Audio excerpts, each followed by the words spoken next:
Basic Appraisal Principles, page 250. Unit 3, Legal Considerations. Encumbrances. Non-financial.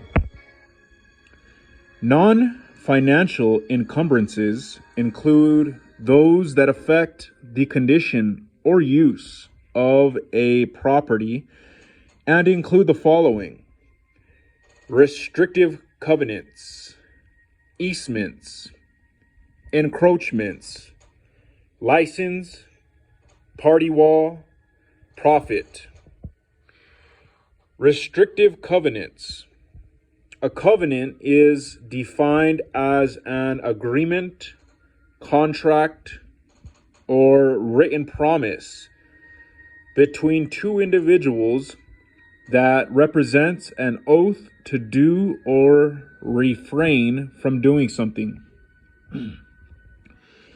A restrictive covenant is a private agreement between parties that restricts the use and occupancy of real estate. A deed restriction is the placement of the restrictive covenants in the deed by the seller at the time of conveyance. If the property transfers ownership, the restrictive covenants associated with that property transfer to the new owner.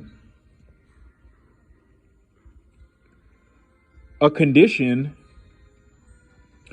is a provision making the results of the written promise contingent on the occurrence of an uncertain future event. Violations may result or may return title to the grantor. The intention of restrictive covenants is to maintain a certain appeal, value, quality, and character of the neighborhood, and to protect the quiet enjoyment of its residents. Typically, land developers place restrictive covenants in the plat plan when they create residential subdivisions. The covenants may be imposed when a developer records a declaration of covenants, conditions, and restrictions, CC&Rs.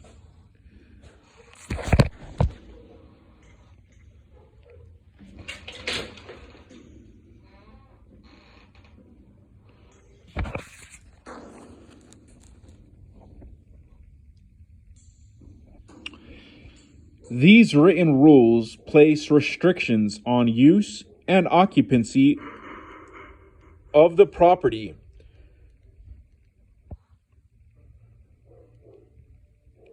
and are accepted by all owners of homes in a subdivision, condominium complex, or PUD. For example, CC&Rs might define how the lots can be used and include such things as setback requirements and minimum square footage for dwellings is maintained. Pets may be prohibited. Outdoor clotheslines may be prohibited.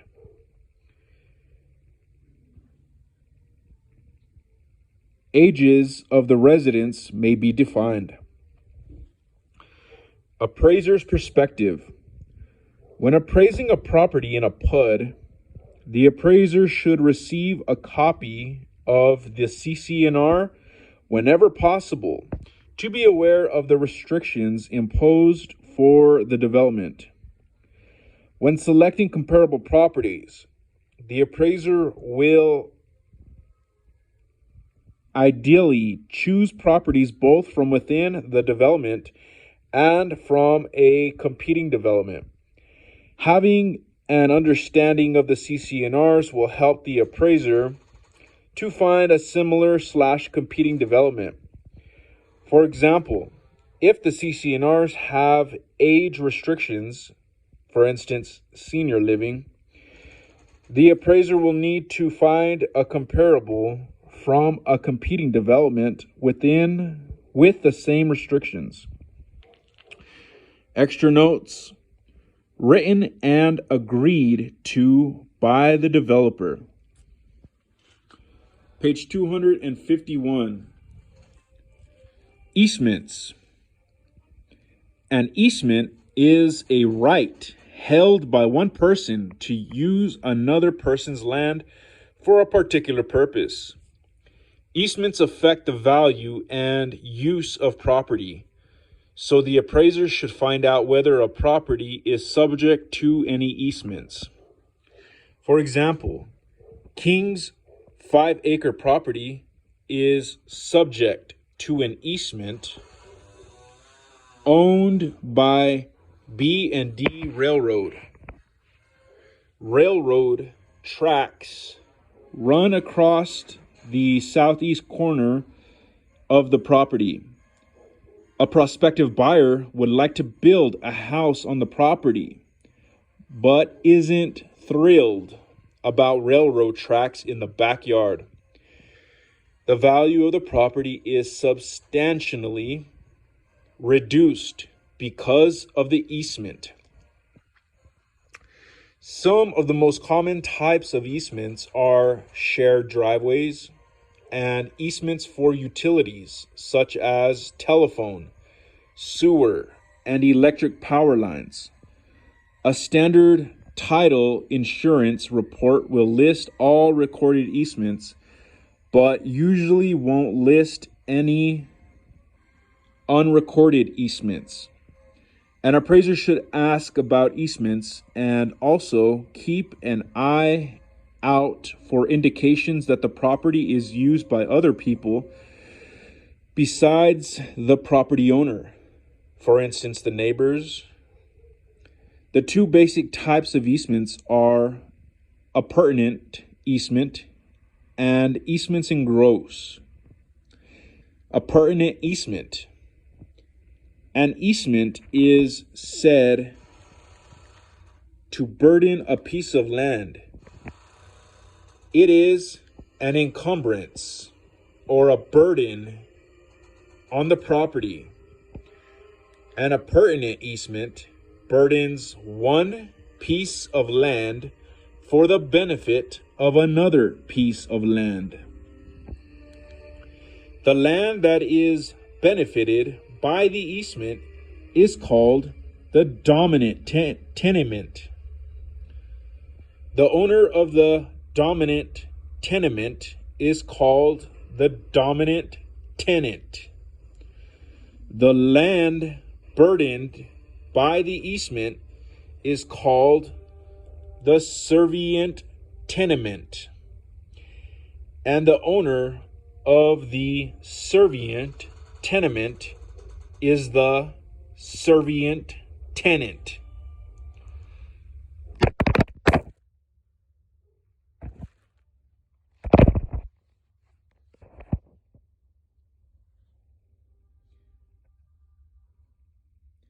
Probably the most common example of an easement appurtenant is a right-of-way easement providing access across one parcel of land to another parcel. For example, the owner of Lot A owns a piece of property with a right-of-way easement that allows the owner to cross over Lot A in order to gain access to the property from the public road. See figure 10.2. Lot B is the servient tenement because the easement runs across it and it is burdened by the easement. Lot A is the dominant tenement because it benefits from the easement. And a appurtenant easement runs with the land. This means that if the land is transferred, sold, inherited, or given away, the easement is also transferred, even if the easement is not mentioned in the deed. An appurtenant easement cannot be sold separately from the property. Whoever owns the dominant property also owns the easement. Easement in gross. An easement in gross belongs to an individual or a commercial entity. It does not run with the land. There is no dominant tenement involved in an easement in gross. There is only a servient tenement burdened by the easement. For example, Garcia lives down the road from Carter. Carter grants Garcia a personal easement to enter Carter's property and fish in the lake. This is a personal easement in gross that will not pass with the land. If Garcia dies, the easement will be extinguished. Whoever inherits his property will not inherit the easement. Extra notes. Same easement transfers with the land, and anybody can do it.